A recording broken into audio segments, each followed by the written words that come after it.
March 1888. New York stands paralyzed, smothered by a blizzard so fierce it buries the city in drifts deeper than a man is tall. Subways are a fantasy until one mayor's gamble and a $35 million contract unleash an unthinkable plan to hammer through solid Manhattan schist with iron and steam and carve a city beneath the streets.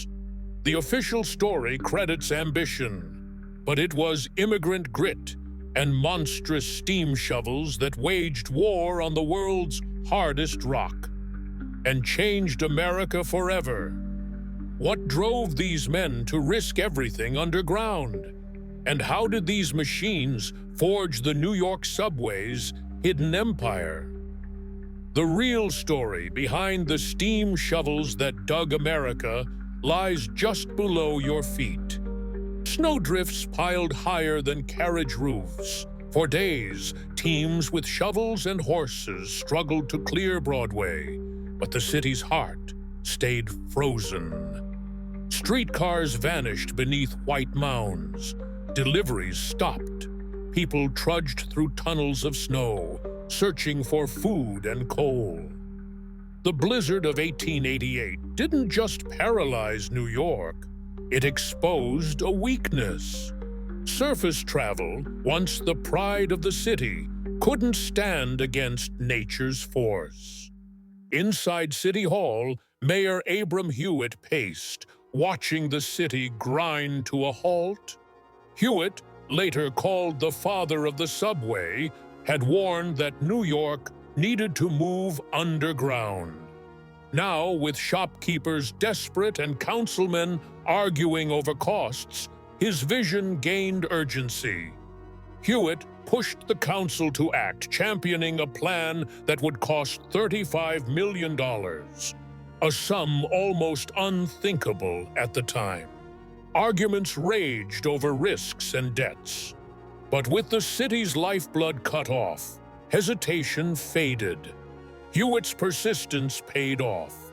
The city awarded the contract to John B. McDonald, an Irish immigrant with a reputation for tackling the impossible. The official commitment was made. New York would dig, no matter the obstacles below. The task ahead was clear. Carve a new city beneath the old through rock no pickaxe had ever broken. By sunrise, thousands of men stood in line at the wooden gates, lunch pails in hand, hoping for a day's work beneath the city. The job called for muscle, nerve, and the willingness to vanish into the darkness for 16 hours at a stretch. Some came from the docks of Naples, others from the hills of County Cork, or the crowded streets of the Lower East Side. Each man had his reason, but all shared the same hunger for a better life. The workforce swelled to 7,700 men at its peak. Most earned between $2 and $2.25 for a day's labor, just enough to keep a family fed, but never enough to get ahead. The most dangerous jobs, like blasting through rock, paid up to $3.75 a day. But not everyone was trusted with dynamite.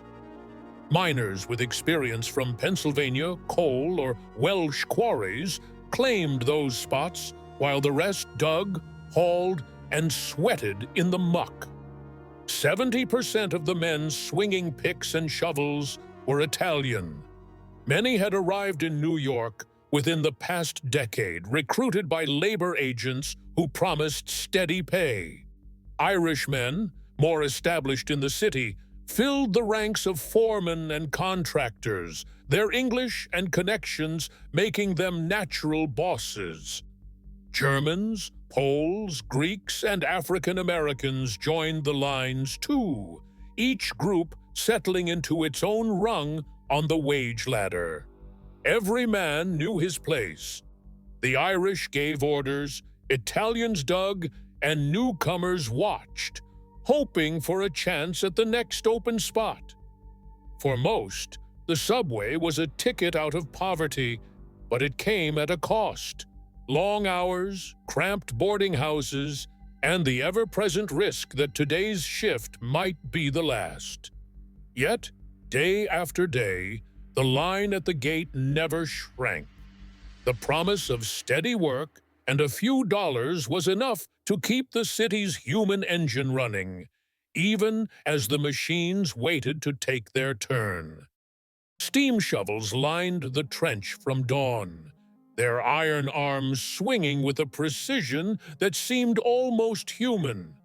Operators like Brennan, known as the Surgeon, and Carmelo, called the Hawk, sat high in their cabs, guiding each bucketful as if threading a needle. The cut-and-cover method demanded more than brute force. It was a choreography of muscle and machine. One slip of the lever could shear a gas main or topple a wall above. Each morning, Brennan checked his pressure gauges by lamplight, then signaled his crew with a wave. Carmelo's shovel could carve a perfect edge within inches of a sewer pipe, never once cracking the old brick. Down in the trench, men scrambled to keep pace, hauling away earth by cart and laying fresh timber braces as the shovels advanced. Steam hissed, gears clanked, and the city above barely noticed. After 16 hours, the operators wiped coal dust from their faces and climbed out, leaving behind a tunnel shaped by skill as much as steel. October 24th, 1903. At Fort George, a tunnel roof gave way without warning, dropping a 300-ton slab of schist onto the night crew. 10 men never made it out. Survivors dug for hours in the dark, searching for friends and brothers.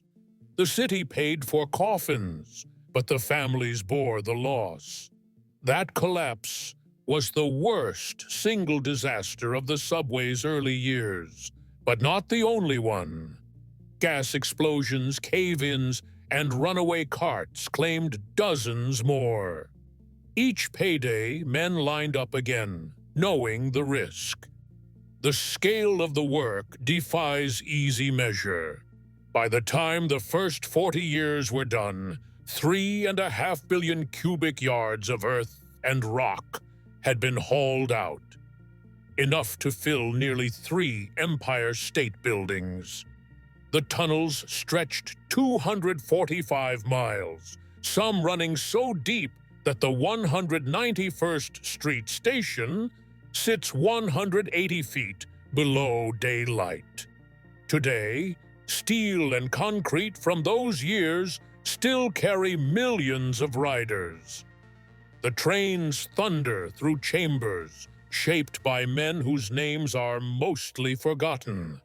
But every mile of track, every echoing station, stands as a living monument to their labor and their loss.